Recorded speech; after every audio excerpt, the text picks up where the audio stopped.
Hello, welcome to NBA Summer League tonight. I'm Bryan Salmond. It's day number 2 of the NBA Summer League here, right here in Las Vegas. Of course, all 30 teams are here. The very first time that they've done that. Today, the early marquee game, it featured Grayson Allen and, of course, Zach Collins, the local kid from Bishop Gorman. Not a great game for Collins, a pretty good game for Grayson Allen, but yeah, we talked about that in our early show, so we won't rehash that as of right now.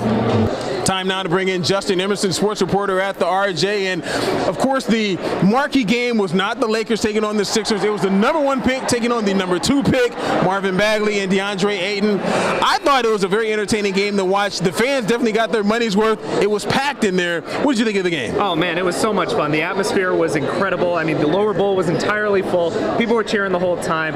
DeAndre Ayton, Marvin Bagley, it's what people came to see. Ayton was talking after the game. He said how much he loved playing against his old friend. Remember, they were teammates in high school at Hillcrest Prep in Arizona. Ayton said that he loved the battles on the glass, you know, things that people didn't see. And Marvin Bagley, you know, he had himself a pretty good game. And, I mean, you were talking to him after the game. I did talk to him after the game. And one thing that he did say that there was no trash talk. I asked him, you know, did Ayton maybe trash talk a little bit, fun-loving trash talk after the game and the fact that his team won? He said that no, there was none of that. But he did mention the fact that he likes playing in front of the crowd and there's a very good atmosphere inside the Thomas and Mack. I was excited in there, and a lot of people came to support. A lot of fans, even in the top row. So it was a great game. You know, we just got to go look at what we did wrong and come back and fix it. So it was a good game. While Bagley was fun to talk to and he enjoyed the game, he didn't actually leave unscathed. Something that you don't want to happen. Rookies having injuries. You have a report on that? No, yeah, it's a shame to see, but it sounds like Marvin Bagley is going to undergo an MRI on Monday. He is out for tomorrow's game.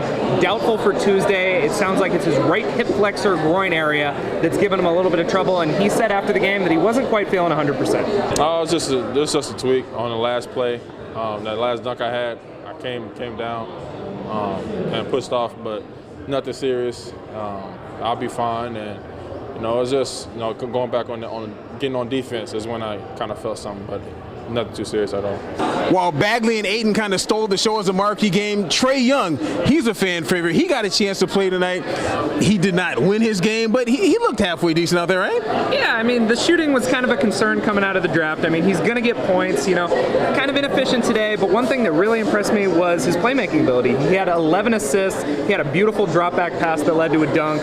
I mean, I thought he looked really good from that perspective, at least. And something that he said after the fact is that a lot of people were knocking him at the end of his college season, saying he was shooting too much and the shooting's not going to come around, and they were surprised that he passed the ball so well, to which you just said. He said, hey, you know what? I actually led the country in assists. I think people know that I can pass the ball pretty well. I don't think I shot to a lot of people with my passing ability. I led the country in assists in college last year. So, I've always been able to pass. I think that's been an underrated ability of mine. But at the same time, it's not a shocking thing for me to be able to pass. Trae Young definitely seems to have a good head on his shoulders now. Where can people find any of the material that we have? We have features written by like Ed Graney and Mark Anderson's doing some writing. We also have blogs that you've been writing as well. Where can people find this information? Oh man, you can find it everywhere. If you want to see it in the print edition, make sure you pick up a copy of the Review Journal. You can also see it online, reviewjournal.com/summerleague. This is sports reporter Justin Emerson. Time now to bring in Review Journal sports reporter Gilbert Manzano, who's doing something on the Los Angeles Lakers and the LeBron James effect. What exactly does that entail? Well, it's been a week now for LeBron James to be king of LA. So a lot of excitement, but now who's going to play with him? You need shooters nowadays. The Golden State Warriors, the Houston Rockets, and I don't think Rajon Rondo can shoot, or JaVale McGee. But these rookies out here, they're impressing me. Big Cal Luke from Kansas, put on the show here. He can shoot. He could probably get a lot of minutes in the regular season if he could shoot. So I think the whole story is about LeBron finding a groove with the new young Lakers and finding some shooters. They did have Lonzo Ball and Kyle Kuzma inside of the arena. Of course, they were honored before the game because Kyle Kuzma was the MVP of the final game and Lonzo Ball was the MVP of the NBA Summer League last season. So they got a nice round of applause. And as you said, JaVale McGee, the new Laker, for some reason, he's a fan favorite. He comes down to a standing ovation. He's slapping fives with people out there. It looks like that team has kind of gotten its mojo back in LA somewhat. It feels like it that way. You got Rondo there, you got JaVale McGee, Lance Stevenson, we haven't mentioned him yet. There's so many of these guys, and they're all hanging out together. You got KCP's down there with Rob Pelinka, Walton, Kuzma, Alonzo, you mentioned McGee, so they're all together. You hear all these rumors about Kawhi Leonard and a trade happening. I don't think that's going to happen. I think these guys are they're set, their team is ready, and I think they're going to just have LeBron and a bunch of young kids and characters out there roll the ball out for 2018-19. And unfortunately, no Magic Johnson, but we do have Gilbert Manzano, a sports reporter here at the RJ. And of course, make sure you check out ReviewJournal.com. He'll have a feature on the Los Angeles Lakers and the LeBron James effect in the next few days. And now to bring in sports reporter Mark Anderson. And of course, now all 30 teams are here for the very first time in the Las Vegas Summer League. I've talked about it time and time again.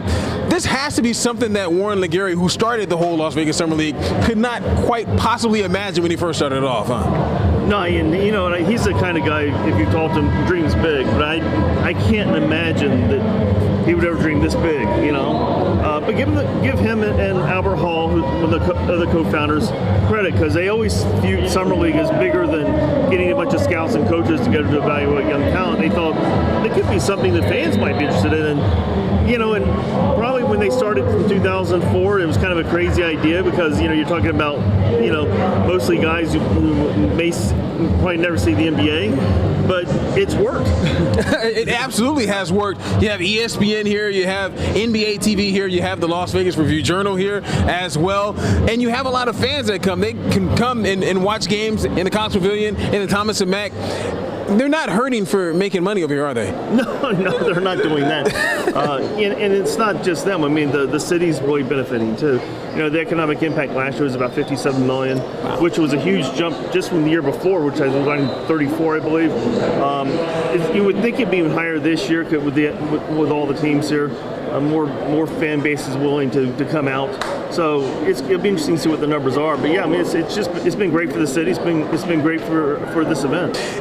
If anyone wants to have more information about what's going on with the Las Vegas Summer League, where can they find this? I believe you have a piece that's on the ReviewJournal.com. Right. I write about the financial boon this has been to the city. It's online right now at ReviewJournal.com. It'll be in Sunday's print editions. Plus, we have all sorts of coverage, not just me, but all sorts of coverage on the Summer League, and we'll have coverage throughout the 12-day event. That's right. We have Mark Anderson, sports reporter at the Las Vegas Review-Journal. We have Ed Graney, a columnist. We have Gilbert Manzano, who's also a sports reporter, and Justin Emerson. You guys are writing blogs. You're putting box scores and all kinds of stuff. It's ReviewJournal.com if you want to check out that information. Bryan Salmond.